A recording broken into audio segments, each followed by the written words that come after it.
I have this I want to share with you. Out of the millions of things that I got from the Packer game, this is the one I want to read on the air. This is from a guy named Stephen Ewing. We contacted him, and he said it was okay to use his name. He identifies himself as an original stockholder of the Packers. What I've noticed is the people who are the original stockholders who had it before these last two offerings, they have to separate that from the riffraff like me and Paul that are now stockholders. Have you noticed that? They consider themselves the real stockholders. I'm an original. I'm not one of you Johnny-come-latelys who just bought one now. Anyway, he not only says he's an original stockholder, he dates the stock certificate and the date he bought it, which was June the 26th of 1956. That's 56 years ago. So here's what he writes. He wrote the following letter to Roger Goodell, the commissioner.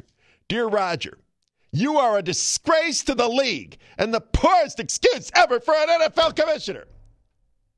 One bad call can happen. 2 muff calls in the outcome of a game possible. But 3 totally blown calls in 1 quarter with the last determining the outcome of a professional game you are entrusted to protect, that is too much.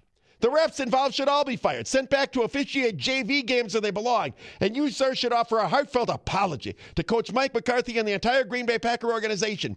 The ESPN crew that called the game saw it, the fans of the stand saw it, and the entire national audience that watches Monday Night Football saw it. What are you thinking, Goodell? Go ahead and throw up your hands and say, it's not my fault, but it is, Roger. It is your fault.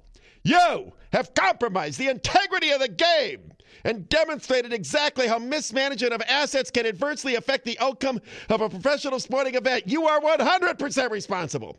You probably don't need any bright ideas from a guy like me, but I do have one for you.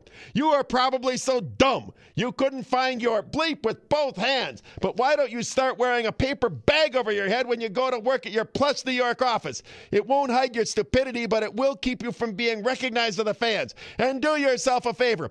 Don't cut out any eye holes in the bag. That way you won't have to witness the travesties that are being carried out by the hack jobs you hire to officiate our games. Thanks again for the great job. Have a nice day. Stephen Ewing, original stockholder, owner, Green Bay Pack. Good letter. Does that help? At least we can find some humor in this.